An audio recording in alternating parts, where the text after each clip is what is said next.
बोलिए भगवान श्री नारायण की जय हो। आइए भक्त जनों, श्रवण करते हैं योगिनी एकादशी व्रत कथा का। आषाढ़ महीने की कृष्ण पक्ष की एकादशी को योगिनी एकादशी कहते हैं। योगिनी एकादशी का उपवास करने से समस्त पापों का नाश हो जाता है। महाभारत काल की बात है कि एक बार धर्मराज युधिष्ठिर ने भगवान श्री कृष्ण से कहा कि हे त्रिलोकीनाथ, मैंने ज्येष्ठ मास के शुक्ल पक्ष की निर्जला एकादशी की कथा सुनी। अब आप कृपा करके आषाढ़ महीने की कृष्ण पक्ष की एकादशी की कथा मुझे सुनाइए। इस एकादशी का महात्म्य क्या है और इसकी विधि क्या है और कथा क्या है, यह सब आप मुझे विस्तार पूर्वक समझाइए। भगवान श्री कृष्ण ने कहा कि हे पांडुपुत्र, आषाढ़ महीने के कृष्ण पक्ष की एकादशी का नाम योगिनी एकादशी है। इसके व्रत से सभी पाप नष्ट हो जाते हैं। यह व्रत इस लोक में भोग तथा परलोक में मुक्ति देने वाला है। हे धर्मराज, यह एकादशी तीनों लोकों में प्रसिद्ध है। इसके व्रत से सभी पाप नष्ट हो जाते हैं। इसके निमित्त मैं तुम्हें पुराण में कही हुई कथा सुनाता हूँ। ध्यान पूर्वक इसका श्रवण करो। कुबेर नाम का एक राजा अलकापुरी नाम की नगरी में राज्य किया करता था।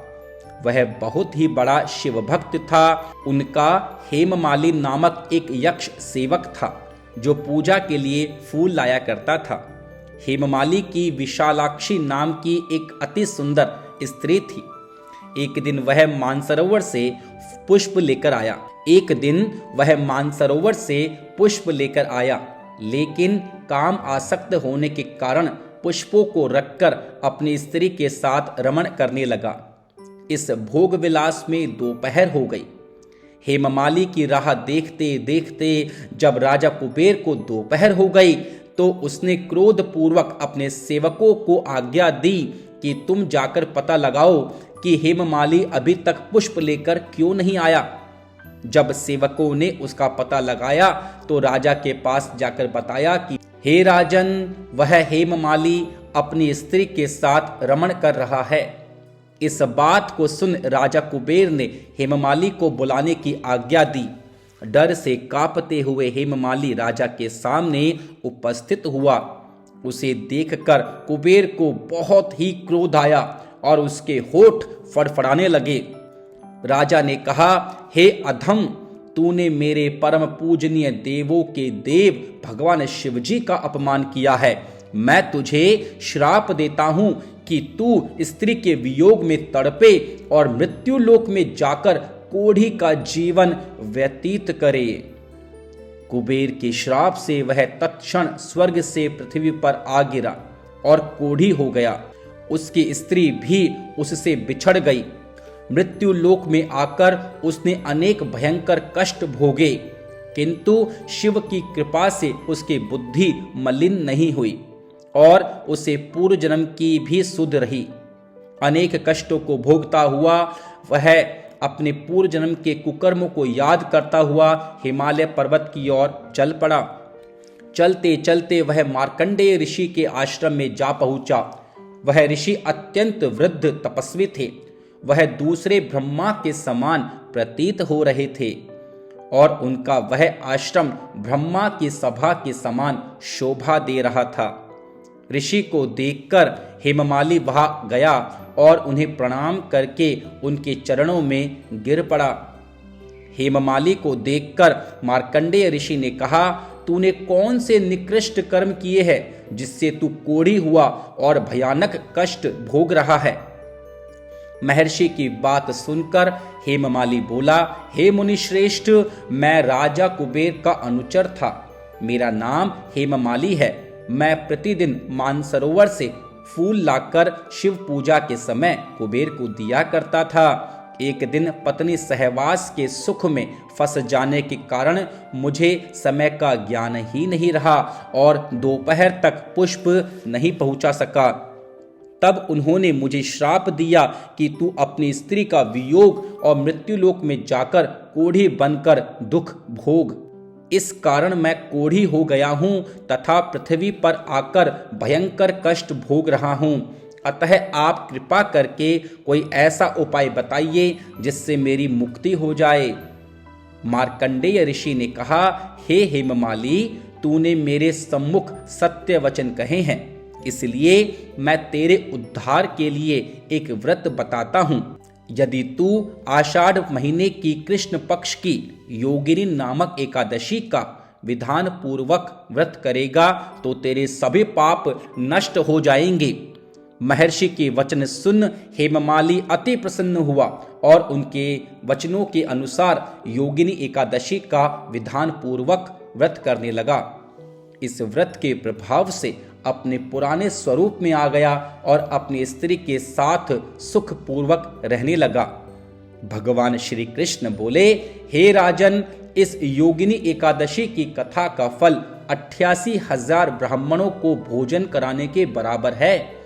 इसके व्रत से सभी पाप नष्ट हो जाते हैं और अंत में मोक्ष प्राप्त करके प्राणी स्वर्ग का अधिकारी बन जाता है। बोलिए श्री नारायण भगवान की जय हो। श्रीमन्नारायण नारायण नारायण, श्रीमन्नारायण नारायण नारायण, भजमन नारायण नारायण नारायण, भजमन नारायण नारायण नारायण, श्रीमन्नारायण नारायण नारायण, भजमन नारायण नारायण नारायण।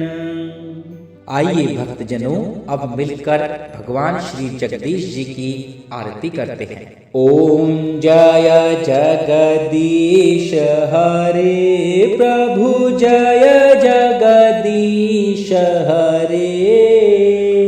भक्त जनों के संकट, दास जनों के संकट क्षण में दूर करे। ओम जय जगदीश हरे।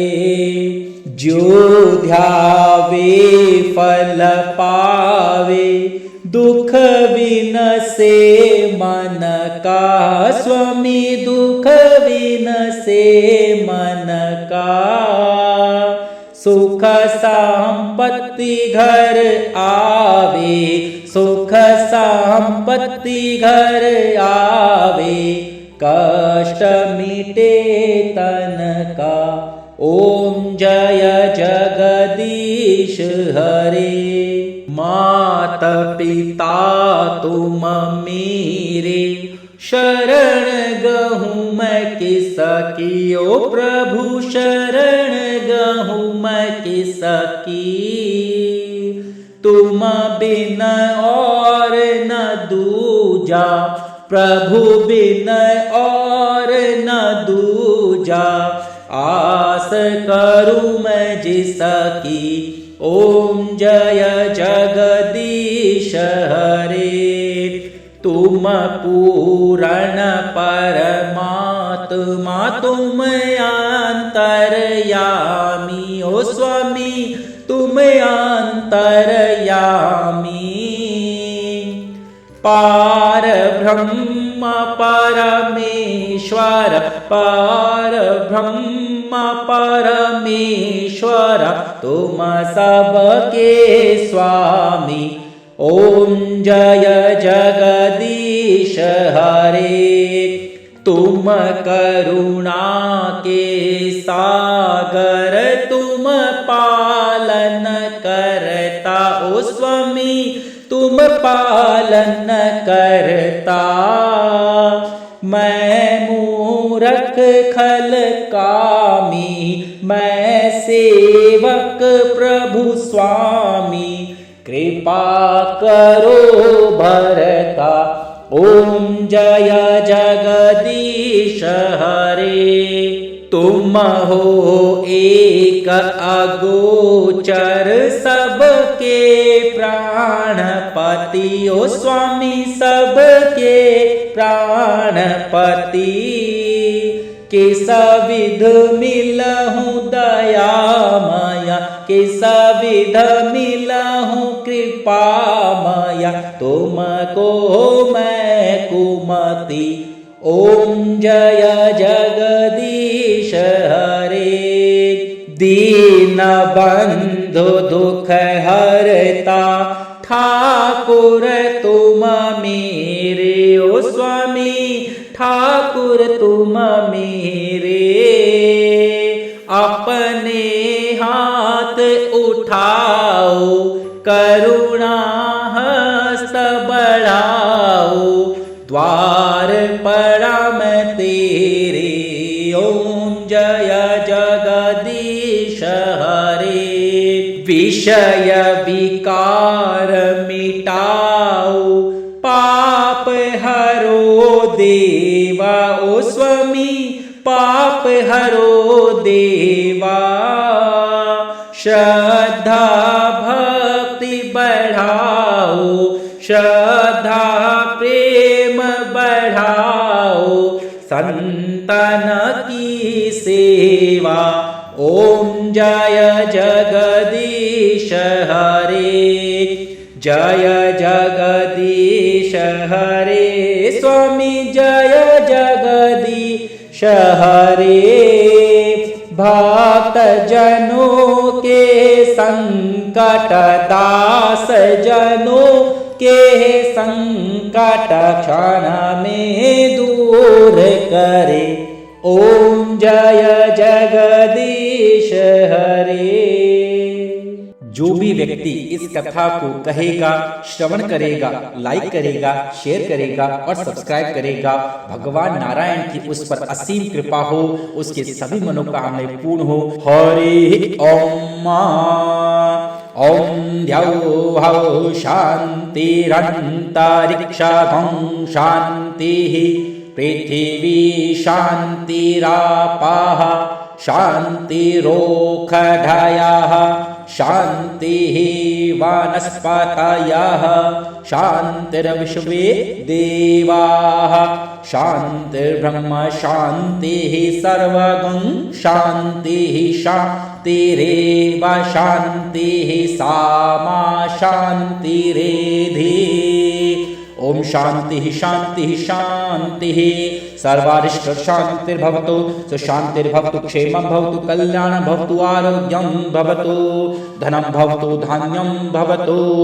ओम वृद्धि ओम वृद्धि ओम वृद्धि। ओम शिवम ओम शिवम ओम शिवम।